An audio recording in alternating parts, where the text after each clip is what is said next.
The good news is that the most powerful biohacks are free. And in biohacking, the definition, and I thought really hard about this, it's the art and science of changing the environment around you and inside you so you have control. So first, what are the goals if you're a mom with 4 kids? I have 2 kids, and I know the goal is always, I just want to have enough energy. I try to fail every day. When I talk to my daughter at night, when we go to bed, when she goes to bed, she's 8 years old, I tell her how Daddy failed that day and how Daddy succeeded. And I ask her how will she fail and how did she fail that day. So she gets used to understanding that failure is a part of the process and that it comes along with successes. Today, we're bringing you a conversation straight from the Lake Nona Impact Forum at the KPMG Lake House Learning and Innovation Center in Orlando's Lake Nona community, a place where the brightest minds come together to shape the future of health, wellness, and medical innovation. Welcome to My Legacy. Today we're joined by 2 groundbreaking entrepreneurs who have reshaped industries in completely different ways. Daymond John turned $40 into FUBU, a $6 billion fashion empire, and has helped countless entrepreneurs find their footing as an investor on Shark Tank. Dave Asprey is known as the father of biohacking. He turned a simple blog into a $1 billion series of businesses. Bulletproof Coffee, Upgrade Labs, the list goes on. With 4 New York Times best-selling books, he's inspired millions who have followed his journey spanning more than a decade as he explores new ways to enhance health and longevity. Together, these close friends share a deep personal passion for innovation, self-improvement, and pushing boundaries in both entrepreneurship and human performance. Welcome, Dave and Daymond. Thank you for having me. Super happy to be here. We're very grateful. We're excited to be with icons who have shaped America and the world in such interesting ways. Absolutely. And I'm going to start with you, Daymond, because I'm of a certain age that, there was a certain part of, growing up in the 90s that there was not one black person that did not have a FUBU something in their closet. Yeah, that was great. And so you've always, what you have done and inspired me your entire career. If you can take us back a little bit to when you first got started, is there anyone in particular who really, really influenced you? Yeah, so many people influenced me, but of course, my mother influenced me, and then my stepfather, or I call my stepfather, his I was telling people earlier today, his brother was the lead attorney fighting over here for Mandela's release, and he happened to be Jewish, as I shared with you, and he was impactful in so many ways because he always told me be pro-black, but never anti-anything else, and never become the thing you're fighting against. And I think after that, it was the black men in the community also, who were businessmen. And I had 3 mentors, and they had small businesses. But I always say, if you're able to keep a business open 20 years, you're dealing with the same things that Jeff Bezos is dealing with. You're dealing with competition, inflation, products, all kinds of new technology. So my life has been just really a series of mentors. You know what? My husband almost kicked me when you said never become like that you're fighting against. Yeah. Because my co-hosts have heard me say this many times. I monitored hate groups and hate crimes for many years. The Ku Klux Klan, neo-Nazis, skinheads. And on the wall of my office, I had the quote by Bell Hooks. We must never become like that which we're fighting against. Yeah, absolutely. And that was my North Star every day when I was going into that basement and in that work. Wow. All right. Well, then there you have it. I mean, I wish more people would think that way, but we get so caught up with our passion that we don't realize that we're becoming that. Dave, when you think about the values that shaped you, is there someone in your life, whether family or mentor, who influenced you the most? It's hard to pick one person. In my mid-20s, I was 300 pounds. My brain was failing. I couldn't remember anything. And I had a job in Silicon Valley as a tech entrepreneur. And I started hanging out with people more than 3 times my age at one of the first longevity nonprofits. And soon they asked me to be president because I was the only guy under 30. And my friend Mike was 88 at the time.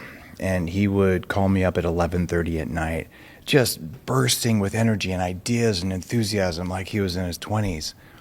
And it was my elders who taught me that you could take old people and give them the energy of youth. And since I was young and I had the energy of old age, Their techniques helped me get my brain back, and there would be no biohacking without my elders teaching me. So Mike would be that guy. Wow. And I'm curious because I'm sure everything that you have on is intentional. So are the glasses for blue light? The glasses are one of my companies. It's called True Dark, and they're blocking the bad part of blue, and they let the good part of blue through. Okay. Because if you wear blue blockers in the morning, you never wake up. But if you have all these bright lights in you all the time, by the end of the day, your brain's kind of cooked. Beautiful. What about the energy? Is that an energy? This is a meteorite that fell in New Mexico, where I was born. Wow. So I love meteorites. There's some kind of good energy in them. Beautiful. And for those who are listening rather than our viewers, I do love how your glasses have that little tint of yellow, and the circular nature encompassing that meteorite is beautiful. Oh, thank you. Thank you. Very Damon, good, Craig. We're gonna just making sure our listeners are also following along. I love it. Damon, so many people shared with us how excited they were the opportunity to hear from you, partially because you've inspired so many people who want to follow in your footsteps. Now, one thing I don't know if everyone always realizes was your journey wasn't linear, wasn't always easy. And one thing I love how you've been relating to people by being very open about how when you were younger, you had dyslexia, school was not an easy pathway, it was a bit of an unconventional journey in high school. Can you take us back to that so that people see today this billion-dollar success, but they don't always understand the origin story? I mean, the origin is, I think it's the American dream. I think that it is, I was less fortunate than many, and I was way more fortunate than most of the people on the planet. I had a house, and I had clean drinking water, right? So, and I had access to food and electricity. But, we only know what we come from. I came from, a place that was riddled, like most of the, American communities, riddled with crack, and most of my friends became drug dealers. I decided that's not a path that I wanted, but I was dyslexic. 8 of the 12 sharks are actually dyslexic. And I had a challenge. Wow. Yeah, I had a challenge. I almost want people to share that on social media for any of the families. Well, that's out why there. you said, I love it. Richard Thank Branson's dyslexic, Barbara's Yeah. dyslexic, Kevin's dyslexic. I believe Rohan's dyslexic, and because I'm dyslexic, I've got the other 3. So, so I didn't do well in school. Like, I left back in the 7th grade. I didn't go to college, but I applied myself and started working. But I did realize I was hanging out as well because I grew up in Hollis, Queens, and almost majority of, at that time, a lot of the famous rappers came from there. Local J, Salt and Pepper, Tribe Called Quest, and all that. I was on all these big tours since I was 14 years old. I became too cool for school. But then I turned around and I was laughing at the kids who were going to college in school. I laughed at all the band geeks, as they call it, and the nerds. Well, those band geeks became people like Dr. Dre and Timbaland, right, and Pharrell, and the nerds became Zuckerberg and Bezos. I remember I was working at Red Lobster right around 21 years old, and all those kids I was laughing at. Not that I knew Zuckerberg, any of those people. I'm using an example. I remember all those kids that I laughed at that were going to college, investing in their future. Well, they were coming back now, and I was in Red Lobster serving them shrimp. And I was like, well, I'm the idiot. And I started to double down and try to, get any form of education I could. And being dyslexic was challenging, but I would read a book a week. I would find mentors. I would go and apply and do a lot of different things. I was reading the sales sheets at Red Lobster, finding out how this large corporation was making money. Well, they needed help back a year ago, but they were making money back then. And then I started to invest in things I love to do, which was this fashion. And I used what I call the power of broke. I realized that, 65% of a lot of winners and athletes are broke 3 years after leaving the league because they don't know how to use the tool of money. And another 60 or 70% of Forbes' wealthiest 1,000 people are self-made men and women. That's like the men and women in this room and listening to this podcast. So obviously, money is just a tool. And I started to use what was around me as normal entrepreneurs. Well, I knew rappers. Why don't you wear that? Well, I knew this. Why don't you do that? And it slowly grew. I had a lot of challenges. I started FUBU in 89. I closed it 3 times from 89 to 92 because I ran out of money. I found my beautiful 3 partners who believed in me after that. Now, there were 10 people who believed in me, but most of them didn't stay around. It was those 3 that believed in me. And then by 1998, I was doing $350 million a year.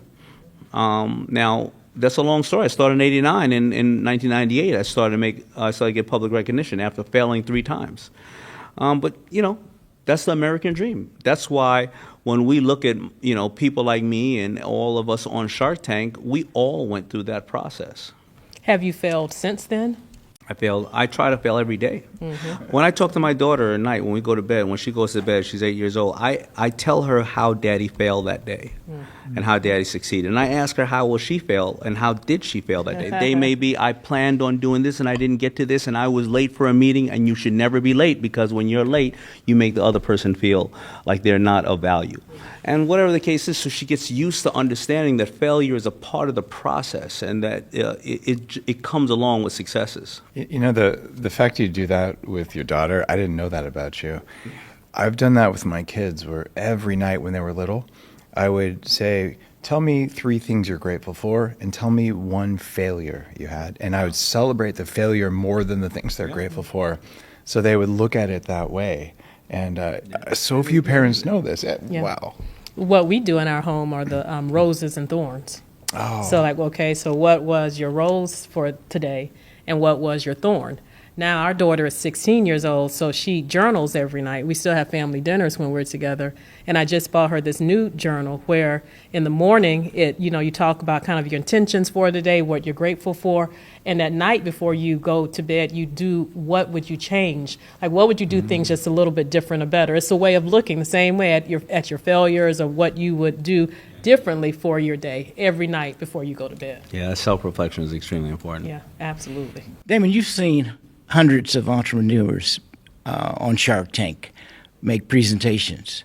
So what is a surefire way to lose a deal on Shark Tank? Ooh. Well, to lose a deal anywhere is to not understand who you're talking to and not to understand what's in it for them. They say don't tell anybody your problems, 20% don't care, and the other 80% are really happy you have them. And so when you tell somebody your problems, then they don't care. What's in it for the person on the other side? But if you're talking about Shark Tank, you'd have to do your homework on the target. A lot of people pitch me clothing brands on Shark Tank.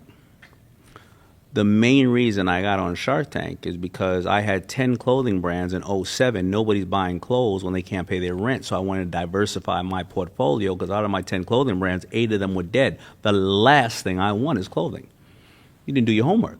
Robert has done better in clothing on the show. Well, besides my sock company, Robert has done better in clothing on the show than me. He likes clothing companies.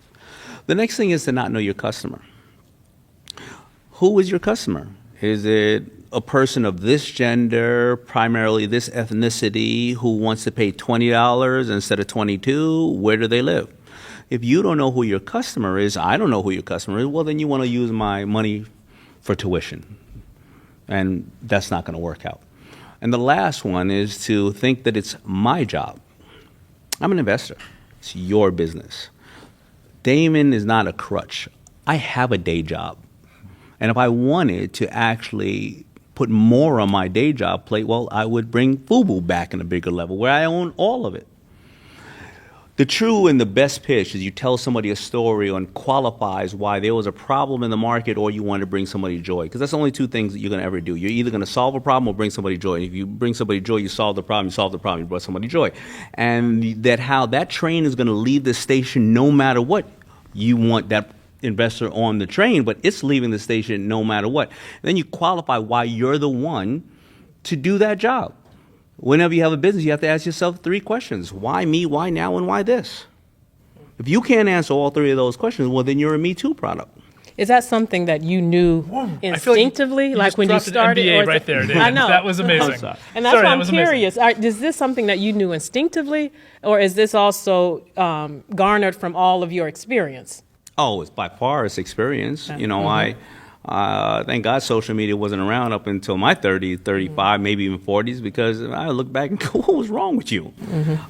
Sure, but it's by getting the door slammed in my face so many times and having to go back. Now, we didn't talk about, what it takes to get to the pitch. To get to the pitch on Shark Tank or to anybody in this room, you got to kiss a lot of frogs.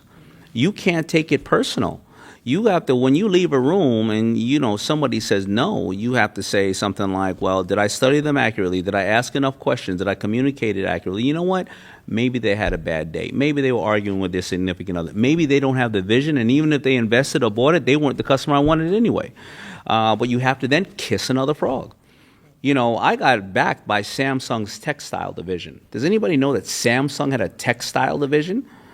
I never go to number 1, 2, 3, 4, and 5 in the market. I go to number 200 who wants to be number 1, 2, 3, 4, 5. Because 1, 2, 3, 4, and 5, they're good. Wow.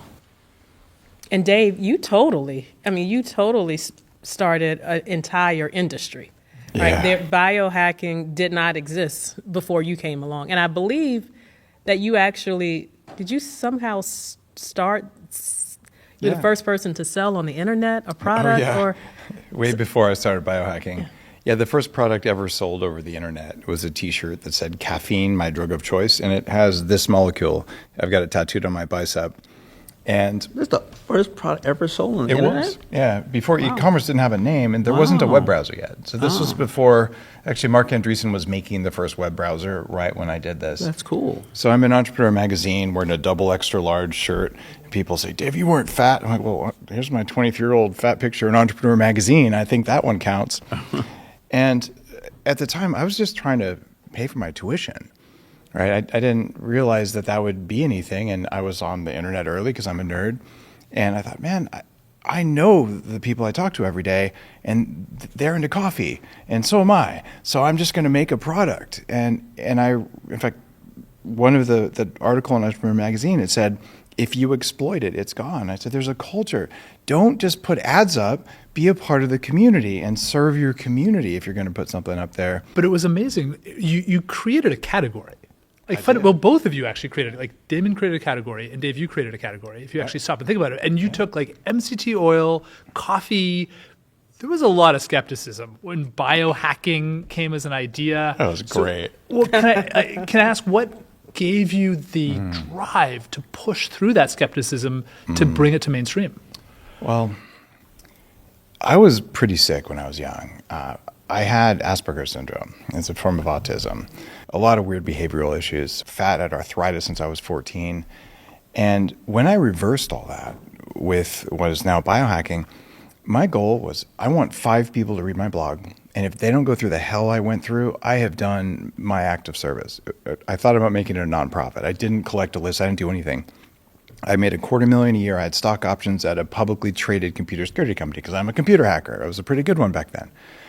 So it was that I don't want people to go through what I went through. And then after I recovered, I'm not going to stop. And I realized you can make your brain work better than you ever imagined, and you can reverse your age. And I'm 6% body fat, and I was really obese with a 46-inch waist. And I feel so good. And when my brain works, I'm nice to other people. And you give me MSG and the wrong foods, and I feel like I'm doing exercise with my middle finger muscles. I'm a jerk. Right, so being hypoglycemic was a problem for me. And so I'm I just want to teach people, and I write all my stuff. If I was 19 or 20 and I just would have known this, it would have saved me $1 million to recover. And the other $1.5 million was for longevity. I'm happy with that. But the suffering, all the times I was just a jerk to people, it was not because I was a bad person. It was because my hardware wasn't working right. And so every time someone reaches out and says, yeah, I lost the weight, but my brain works so much better. That was the why. And people say, oh, you're wrong. Okay, then don't do it. But look who started drinking this idea of butter in coffee.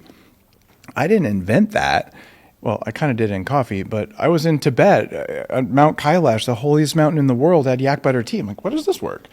Right. So I this whole process, I just wanted to share. So I was also in Tibet, also had yak butter tea. I didn't have the brilliance and idea of scaling, so I don't want to take away what you did was amazing. Why were you in Tibet? Well, after I exhausted all the Western medicine that was supposed to make me well, I made and lost $6 million before I was 28. I tried being rich, didn't make me happy. I tried getting married. That didn't work very well in my 20s.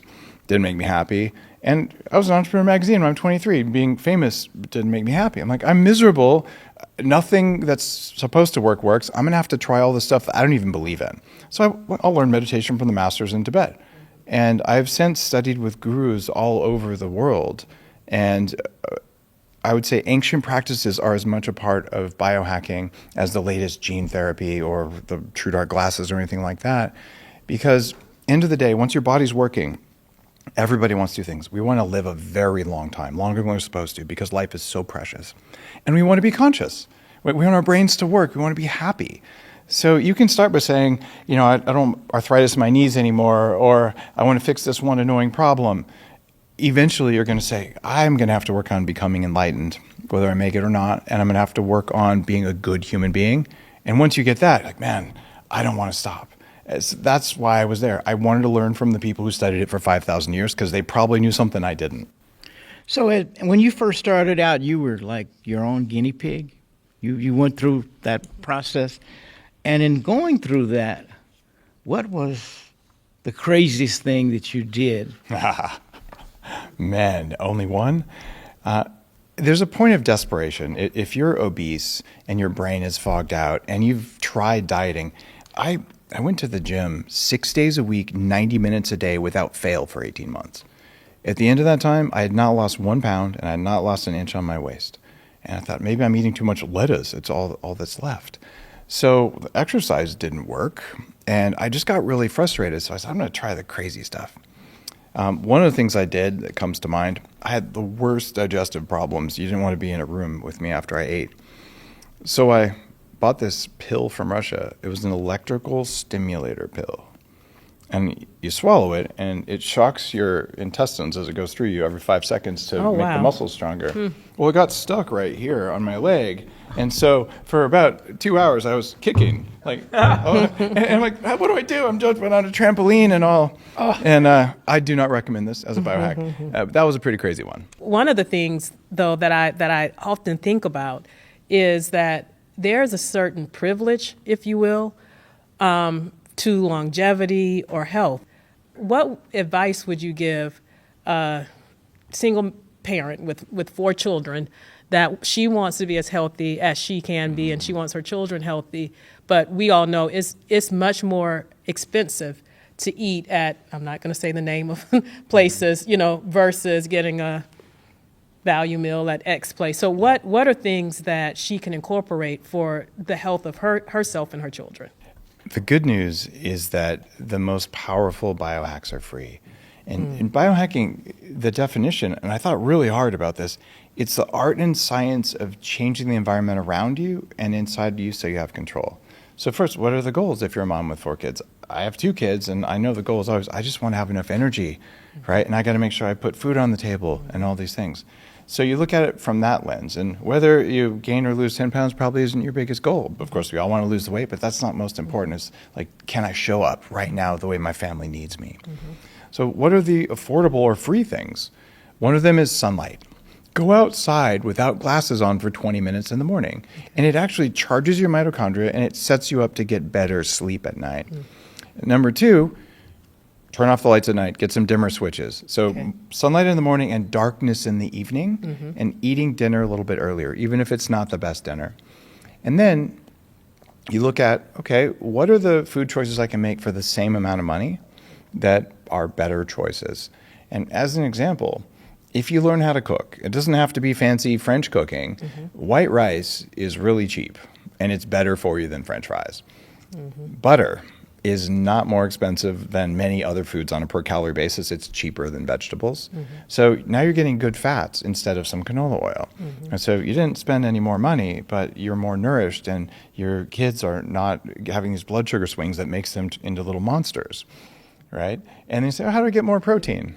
And I used to say eggs, but man, they've gotten expensive lately. And if you go to a place like a Costco where you get a big old hunk of meat, it still can be $2 a pound.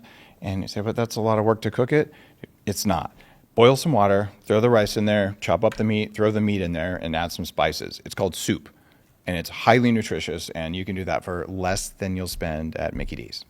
I love the friendship the two of you have created. And Daymond, what's one thing that Dave has brought into your life that's helped with your own health and well-being? Well, Dave and I were on a board of a company that was, as we talk about, things that could be affordable, a company was about dental stuff, and I remember I think I was on a call with them or somebody on there where they were like, you know, you just got to floss your teeth or get dental cleaning because you don't realize that plaque goes into your system and that can help cause strokes. Very simple. Very simple Interesting. concept, right? Then they started hearing about this stuff about prebiotics and probiotics, your gut. Well, then I heard, well, you also, you know, no matter how good your gut is, if you're drinking tap water or various other waters with chlorine in it, it kills your gut, so you can't digest the same. Well, is that expensive? No, there's a bunch of springs where you can go with big bottles and put it on there. And I started hearing things that were very, very like, you can start down the path and see if it's for you. And then I think I reached out to Dave and said, hey, I don't know, I think I'll ask him something going to his conference. And he was of such service because he just wants to share the information. And then we started getting to know each other besides sitting across from Zoom on those board seats. And I'm sure it's impacted too with you have your daughter. Yeah. And so to get this Impact, information. my wife has always been in that world, but I just try not to listen to her. We'll edit that out for 'Cause our listeners. I have to listen to her about everything else around the house. At least I would go, this is my body. But then all of a sudden I had to go listen to her too because she was right. I a little thought on that too about our friendship. A mutual friend of ours talks about categories of people. Oh, yes. And I read about this in my new book, Heavily Meditated. Dr. B. And Dr. B. Yes. And category one people are people who are always win-win. Yep. Like they're always helping, and they're not going to do a deal where the other person loses. Yep. You might win different amounts, and the more consistent you are, you call that a category one. And Daymond is a category one person. He's every time I see you talk with the security guard, everyone, you're, how do I help? How do I help? Yeah. I respect that so much, and I want to surround myself with category ones. Oh, thank you. We share that friend in common. So, Daymond, certainly financial literacy is an area where you have a great deal of knowledge. When we think about our children, and you also are involved in helping maybe the world become financially literate, what are some of the things that you would recommend that be done for children to expose them to more financial literacy? I'm aware most or many communities of color are not focusing. There are some, but we got a long way to go. But what do you suggest as some techniques that can be used? I don't know if that's a setup. I wrote a book called Little Daymond Learns to Earn. Became a New York Times bestseller. It's the only book that teaches financial intelligence for children. The reason I created it is not only just about community of color. Absolutely, community of color have the gap is widened because we don't come from legacy wealth, so we don't have anybody to share with us, historically how to operate money and use money. But it's America, period. We're going off of an 80-year-old school system where we were at war and we were teaching our children to build ships and to be great workers for organizations and corporations, and we haven't changed that. And so financial intelligence, when I advise a lot of the teachers, they don't have financial intelligence. They are absolutely amazing in science and history, and they're saying, we don't know what to do. So I created Little Daymond Learns to Earn for that purpose, because the reality is a lot of the stuff we're talking about here comes from the lack of financial intelligence. You see, if you don't get this and learn what interest is and various other things and credit and all those things at 6, 7, 8, 9, 10 years old, well then at 15, 16 years old, you get marketed by predatory loan people who want to sell you a $700,000 school, education for a career you're not even sure you want to have. 50% of the kids graduating today will retire with a job title that doesn't exist today. It's like telling somebody 20 years ago you're going to be a gamer, a social media expert, a pay-per-click expert, an AI. So now all of a sudden, if you all of a sudden get out of school, you have $500,000, $600,000, $700,000 worth of student debt. Well, it's expensive to eat healthy. So now you start eating the cheapest things in this country. What are they made out of? The cheapest things in this country are made out of butter, sugar, and salt. Right? So you consume more bad things. So understanding financial intelligence at a young age is extremely important. You know how I knew it? My mother was cruel. She did so many tricks on me. She would sit there and do big puzzles with me, 1,000-piece puzzles. And I said to her about 10 years ago, Ma, let's do a puzzle. She said, why do I want to do a puzzle? I said, we used to want to do them when we were kids. She's like, I hated puzzles. I said, what do you mean you hated puzzles? Yeah, but Daymond, if you were sitting there for 3 hours, you let down your guard, and she would say, I would go, oh, where's Alfred at? He's not in school anymore. Alfred bought a new car. Alfred bought a new car. Is that right? And so she would pull information out of me. When she had to go to work, she said, Daymond, I got to cook food for 3 days because I'm going to go to all these jobs. Do me a favor, stand on this little cabinet on this thing right here while I wash the dishes and cook, and read me the Wall Street Journal. I don't have time to read it. And she would have me she was a cruel woman. But That's what I call ninja parenting. I learned financial intelligence, through those things. When she said the meat in our neighborhood is always going to be the worst meat ever, just drive to that neighborhood over there, and you're going to get better meat at a better quality for a lower price. These are the things that she taught me. And now, Dave, I know that you have faced some controversy and criticism, right? Particularly like during the pandemic and the stance on vaccines, and when we were talking earlier about the privilege of health, and you gave some very tangible ways in which we all can have access to it. How do you kind of reconcile the vulnerable communities, particularly Black and brown communities? Well, I did not have the privilege of health as a kid. I was antibiotics every month for 15 years. I was pretty sick. And so when I regained my health, I'm like, this is powerful. And the whole idea of biohacking, we change our environment so we become healthier. It's not about going out and spending a bunch of money. It's about no one gave us the manual for the body. And if you just know what to do, you can have leverage. And one thing I've done a couple of shows on this, I've mentioned on shows, that it just makes me angry.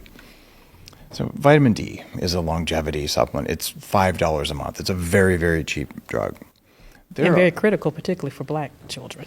Well, there you go. We're more deficient traditionally. Not just for Black children, for Black parents. Yeah. These good parents, they take their kids to the hospital because they're crying. And then the hospital says, well, there's 5 broken bones. Which of you beat the child? And the kids, well, this is our child. We love our child. We didn't beat him. And they say, well, we're going to take the child to CPS unless one of you confesses. So then the guys confess and they go to jail.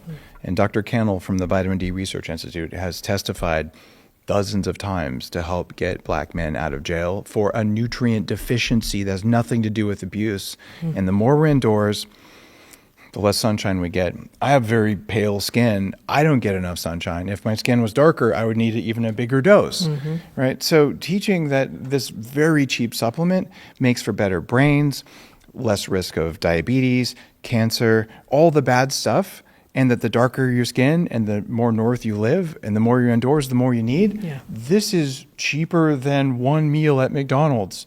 And just the knowledge is so critical. It's just tell me what to do with very little money or no money to get results. You should have D and K together, correct? You should have D. You have to have vitamin K. Yeah. Because vitamin K stops the tissues from getting all crusty as you age. Okay, so Daymond, you created Black Entrepreneurs Day to support up-and-coming founders.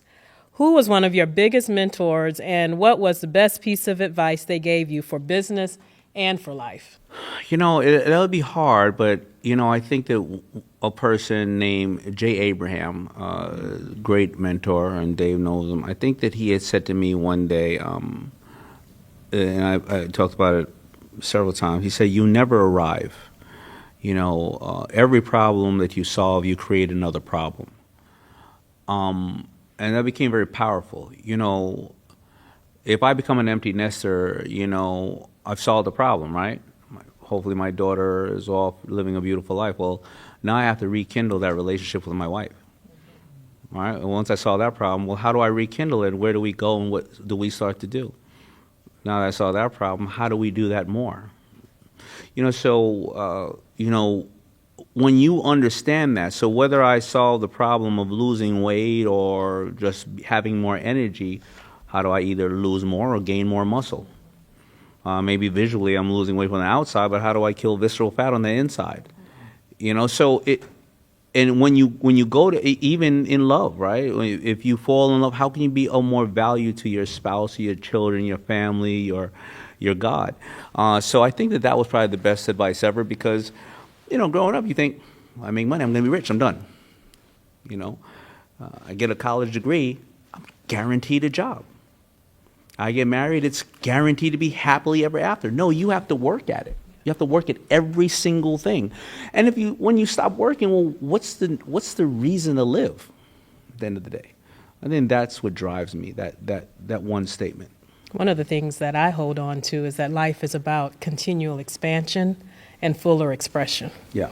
That's what we're here to do, to continue to expand and express ourselves more and more fully. To both of you, it's been fantastic hearing the conversation, the friendship that you have for each other, the mutual admiration as you talk about health and well-being and innovation and getting an MBA sitting next to you. I love it. We always invite our listeners and viewers to take this wisdom on how they can live a life of fulfillment and impact. I just want to underscore a few of the things you said. One, it's not actually anything you said, but just together as friends. I love that you are both titans in your own area and you created this friendship to learn from each other. It's actually remarkable. And as a guy, frankly, there aren't those friendships that you see in that way, and especially leaders. I admire it. Number two, how health is accessible to us. Sunlight, the food we eat, the sleep. It's not only the elaborate things, but it's the simple things that have such an impact. And so how our listeners can share that wisdom in their life. And number three, fail. Fail every day. Be proud of the failures. Both of you wouldn't be where you are without those failures. And asking your kids, how do they fail today? And therefore, what are they learning today? Love it. And so we are deeply grateful to both of you for joining us at the Lake Nona Impact Forum on the KPMG Lake House campus, Orlando, in the Lake Nona community.